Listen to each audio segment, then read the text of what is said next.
മലയാള cinema ലോകത്തെ ദുഃഖത്തിലാഴ്ത്തി മറ്റൊരു വിയോഗ വാർത്ത. പ്രിയ കലാകാരന് പ്രണാമം അർപ്പിച്ച് സിനിമാ ലോകവും പ്രേക്ഷകരും. ശ്രീവിദ്യ, MG സോമൻ, റാണി ചന്ദ്ര എന്നിവർ അഭിനയിച്ച മുഹൂർത്തങ്ങൾ എന്ന സിനിമയുടെ സംവിധായകൻ PM ബെന്നി അന്തരിച്ചു.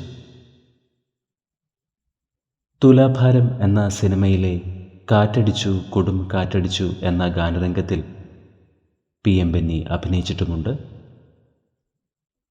94 വയസ്സിലാണ് പ്രിയ കലാകാരൻ അന്തരിച്ചത്. ഫെഫ്ക ഡയറക്ടേഴ്സ് യൂണിയൻ സോഷ്യൽ മീഡിയയിലൂടെ ആദരാഞ്ജലികൾ അർപ്പിച്ചു. PM ബെന്നിക്ക് 94 വയസ്സായിരുന്നു. ആത്മാവിന് നിത്യശാന്തി ലഭിക്കട്ടെ എന്ന് നമുക്ക് പ്രാർത്ഥിക്കാം.